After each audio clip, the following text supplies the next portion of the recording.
Hello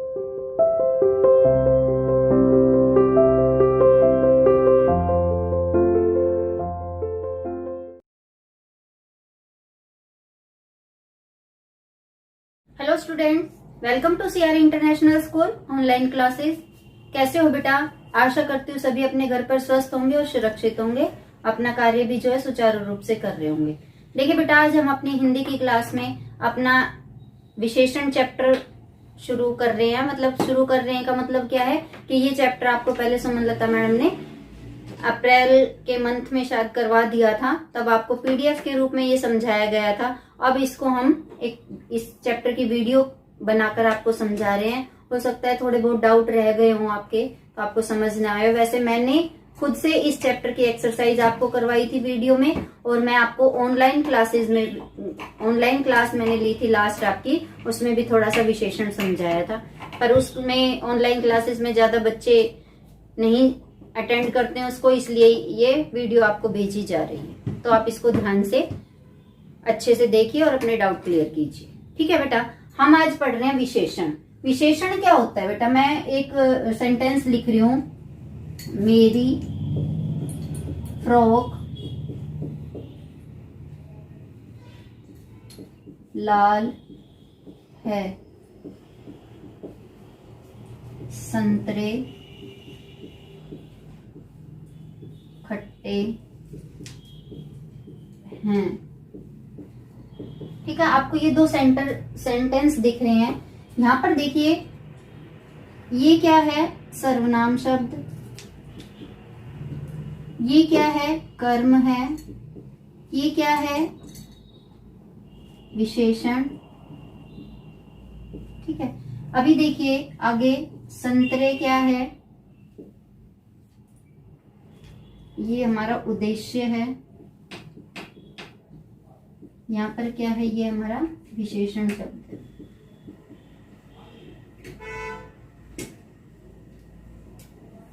उद्देश्य ना लिख के यहां लिखेंगे विशेष्य। रोग को भी यहां लिखेंगे हम विशेष्य। अभी देखिए, आपको ये मैंने सेंटेंस लिखा, इसके नीचे मैंने कुछ इंडिकेशन दे दिए, भाई ये शब्द कैसा है। अब आपको मैं विशेषण की डेफिनेशन बताऊं। संज्ञा या सर्वनाम, जिन शब्दों से संज्ञा या सर्वनाम की विशेषता बताई जाती है वे शब्द क्या कहलाते हैं? विशेषण कहलाते हैं। क्या हो गया? देखिए, ये जो शब्द है, मेरी फ्रॉक लाल है। अब यहाँ पर किसकी बात की जा रही है बेटा? फ्रॉक की बात की जा रही है, और उसके बारे में क्या बताया है कि वो लाल रंग की है। तो जिसके बारे में बात की जा रही है जिसकी, तो वो क्या है? वो विशेष्य है, और उसके बारे में जो बात की गई है वो विशेषण है। यानी कि इस फ्रॉक की ये विशेषता है, तो ये विशेषण शब्द हो गया। और लाल किसके लिए आया? फ्रॉक के लिए, इसके बारे में बात की जा रही है, तो ये विशेष्य हो गया, और ये सर्वनाम शब्द है। अब संज्ञा या सर्वनाम के जिस रूप से उसकी विशेषता बताने का बोध हो, जिस शब्द से, वो क्या है? विशेषण है। अब इस सेंटेंस में देखिए, संतरे खट्टे हैं। अब संतरे के बारे में बात की जा रही है, तो ये विशेष्य है, और इसका विशेषण शब्द क्या है? खट्टे। खट्टे होना, तो ये विशेषण हो गया। ठीक है, तो संज्ञा या सर्वनाम की विशेषता बताने वाले शब्द विशेषण कहलाते हैं। जो संज्ञा या सर्वनाम शब्द की जो शब्द विशेषता बताते हैं, जो बोध कराते हैं उसकी विशेषता का, वो विशेषण शब्द है। ठीक है, अभी आपको ये पता चल गया, ये मैंने बताया। अभी आता है आपका विशेष्य। क्या होता है विशेष्य? यहां पर क्या होगा? विशेषण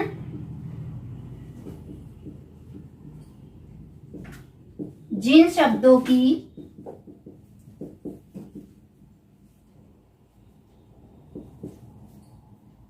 यहां पर आएगा बेटा कि जिस शब्द की विशेषता बताई जाती है, जिस शब्द की विशेषता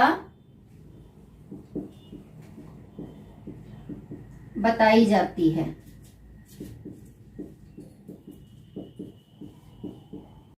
देखिए बेटा, विशेषण क्या होता है?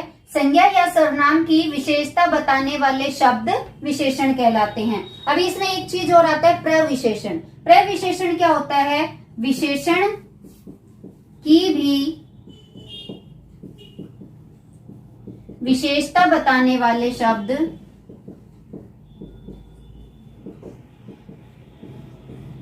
विशेषण की भी विशेषता बताने वाले शब्द प्रविशेषण कहलाते हैं। अब ये देखिए विशेषण की भी विशेषता। अब यहाँ पर ये दोनों सेंटेंस मैं लिख रही हूं, जैसे कि अभी प्रविशेषण के लिए लिखूंगी, मेरी फ्रॉक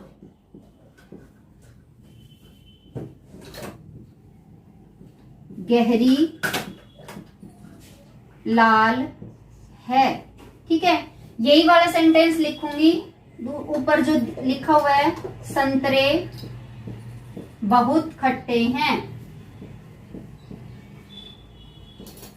संतरे बहुत खट्टे हैं।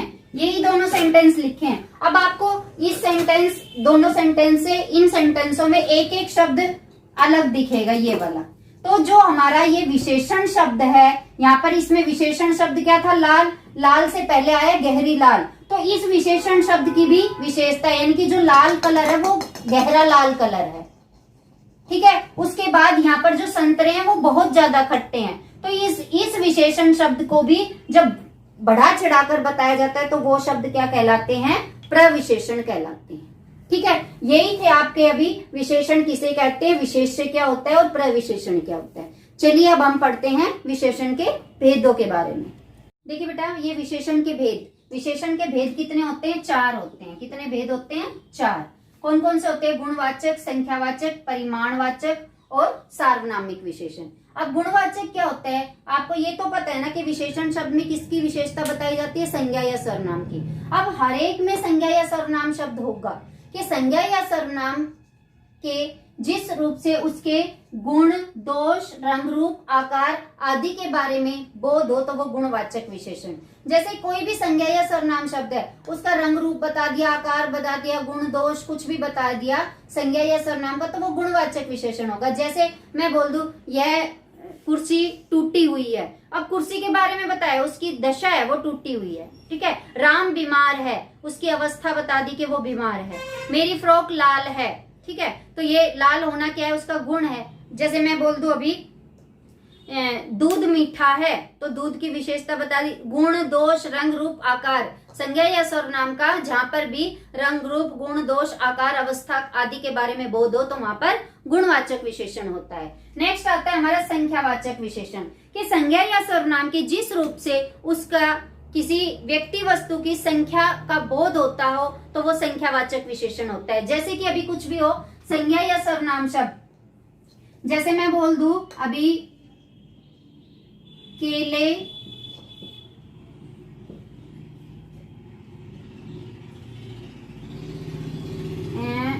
तीन केले दे दो।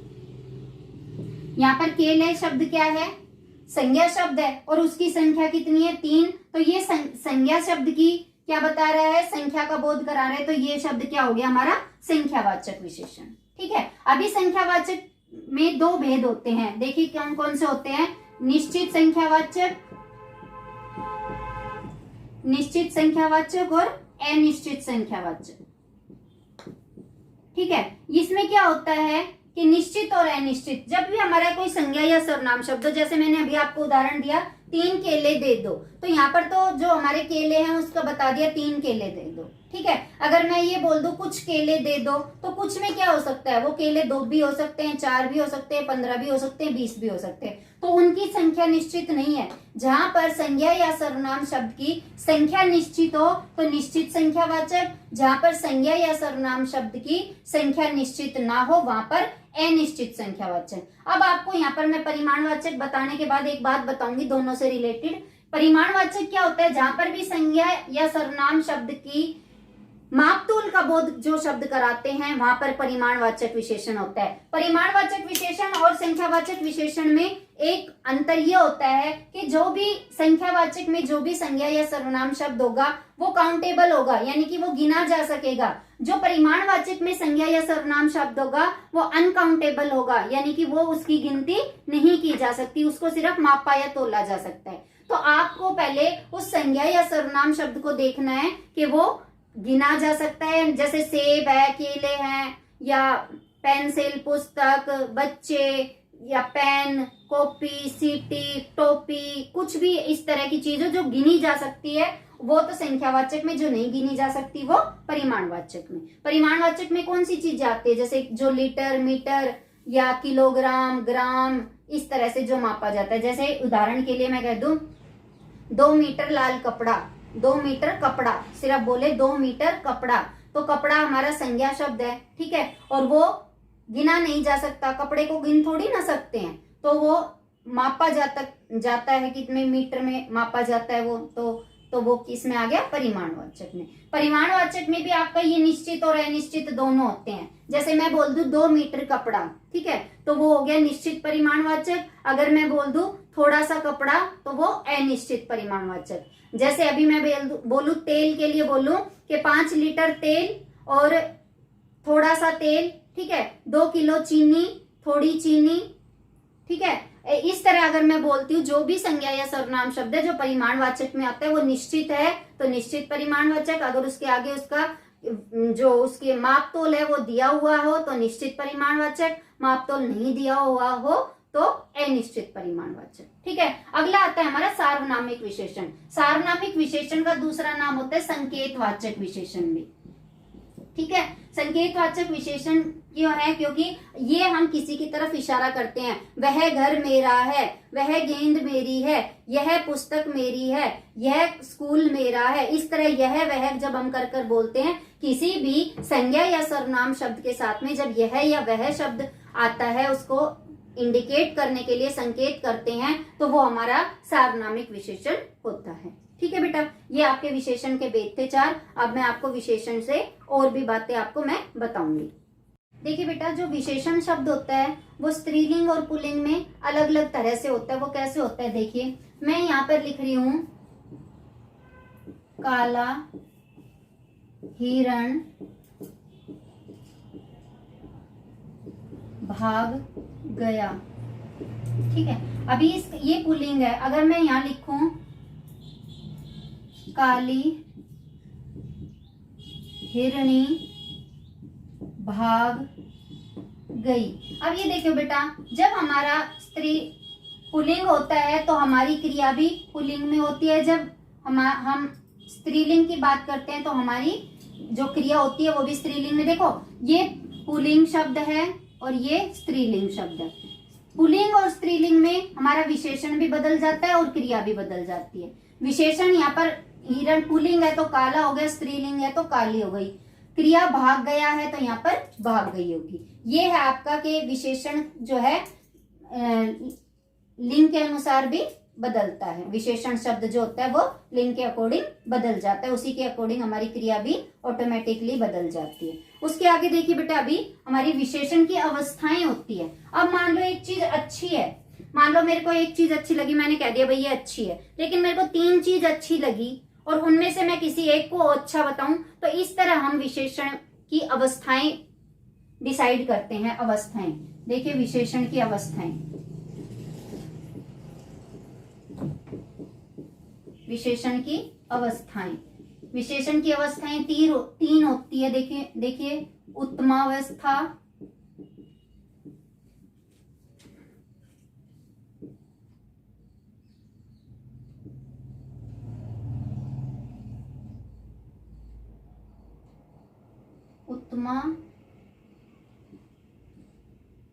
उत्तरावस्था, सॉरी ये होता है, पहला होता है मूलावस्था,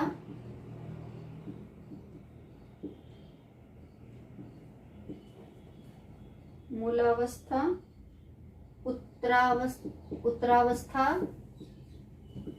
और उत्तमावस्था।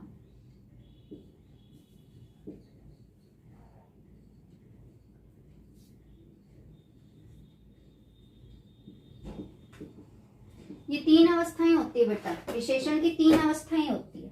देखो मैं अभी आपको कोई भी एक शब्द बता दूं, सुंदर, सुंदर शब्द है भाई, मेरे पास 3 बच्चे हैं, तीनों सुंदर है, लेकिन उनमें भी मैं फर्स्ट सेकंड थर्ड करूंगी तो सुंदर, सुंदरतर और सुंदरतम, ये होते बेटा। देख आप जैसे इंग्लिश में करते हो ना, गुड बेटर बेस्ट। गुड होता है अच्छा, बेटर उससे अच्छा, और बेस्ट सबसे अच्छा। तो ये ऐसे होता है, ये पहली अवस्था होती है, ये दूसरी होती है, और ये तीसरी होती है। सुंदर, सुंदरतर, सुंदरतम। ये सुंदर है, इससे सुंदर ये है, ये सबसे सुंदर है। ठीक है, इस तरह होता है बेटा ये, कि ये अच्छा, उससे अच्छा, और सबसे अच्छा, ये अवस्थाएं होती है। एक और एग्जांपल देखो, कठोर, कठोरतर और कठोरतम, ये चलता है बेटा। ठीक है, ये है आपकी, ये आपकी विशेषण की अवस्थाएं थी। अगली क्लास में हम अपने नए काम के साथ मिलते हैं, तब तक के लिए bye, have a nice day.